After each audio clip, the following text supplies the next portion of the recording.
Hello, I hope you are fine.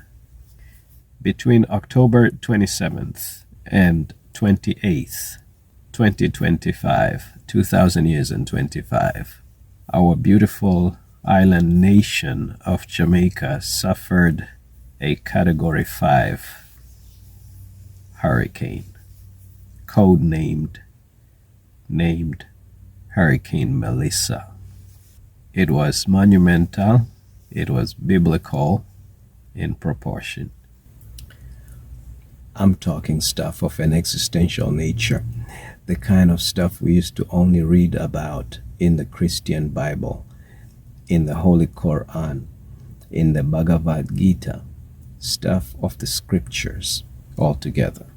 Armageddon, apocalypse is upon us. Today is November 6th, 1 week later. We've been sitting and waiting to see what the response from the African continent would be in terms of real material support. Nothing that is visible to us has come through. Maybe true, maybe not. I'm directing this most especially to the President of the Republic of South Africa, because the President of the Republic of South Africa, Mr. Cyril Ramaphosa, Comrade Cyril Ramaphosa, is the most influential head of government on the African continent as of this year, 2025. And we're still waiting for a response or probably a public pronouncement from authorities on the African continent or from the African Union as to why or why not have we failed to be there with our brothers and sisters in Jamaica. I say that also because the Jamaican political nation state has most direct links on the African continent with South Africa, the Republic of South Africa, because former Prime Minister legendary Michael Manley spent some time in South Africa and was very, very close to Chief Nelson Mandela, the founding father of the modern South African nation. Mr. Michael Manley was a very more than ally of the African National Congress, the majority and governing party of South Africa for all intensive purposes or arguments. We expect to see a statement from the African National Congress itself, with that said, a public proclamation all the way up through the National Working Committee and the National Executive Committee.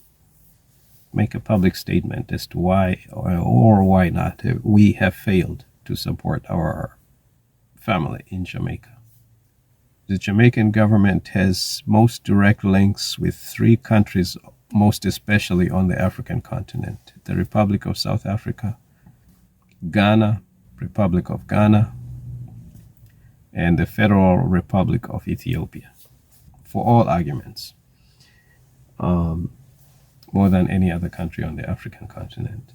And we expect to hear from them whenever something happens that is of an existential nature in Jamaica or the Caribbean happens. To our family in Jamaica, I'm not here to make excuses on behalf of the African continent. I don't have such powers or authority. Just so we put things in perspective, many African governments are still very weary or shy of sticking out and be singled out by the racist federal government of the United States of America, most especially if it's presided over by a hardcore, unrelenting, rabid racist like Donald Trump or Ronald Reagan in the past. Many African countries, as a result, like to give aid by way of the United Nations and all its programs, UNICEF, UNESCO, World Food Program, world refugee programs, and so forth. So do not despair. Do not give up hope so easily. Do not be annoyed so easily. Do not be disturbed or irritated so easily. Many African governments are still stuck with the Cold War era mentality. Many African governments are not aware that they are powerful enough to override the opinions of a racist federal government in the United States of America. Many of them are not. They just need to act. And as you can imagine, African governments are democratic by now, by and large, and they cannot they cannot act, especially internationally, without the democratic process. And the democratic process is really a time-consuming process, as opposed to the years of Muammar Gaddafi. Muammar Gaddafi presided over a dictatorship, late deceased dictator of Libya, Muammar Gaddafi, who could move without a democratic process because he presided over a dictatorship. That's not the case with the rest of the African continent. Africa, and we, the people of the African continent, have come a long way now.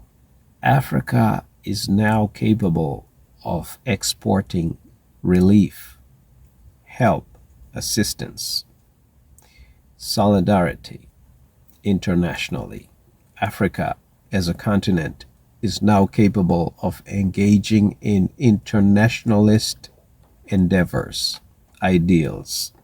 Not so long ago, the Republic of Kenya sent about 1,000 to 2,000 of its police officers into Haiti as part of that international effort.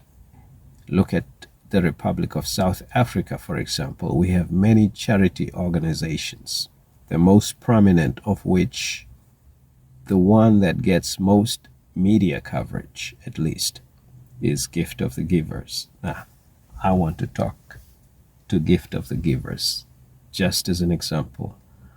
Gift of the Givers, your mission is not just to help light-skinned, curly hair people, not just Muslim people or Arab people, all people, as long as your organization is registered within the Republic of South Africa.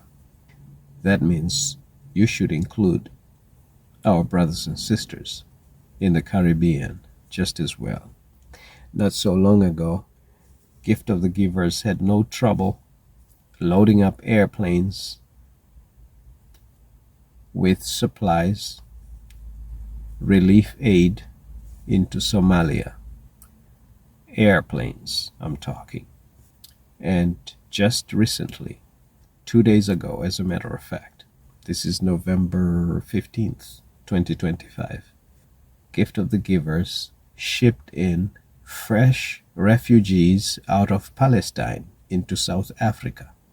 We never saw any activity by Gift of the Givers or any concern, regard whatsoever about the plight or the welfare of our brothers and sisters, our family in the Caribbean who suffered this calamity named Melissa.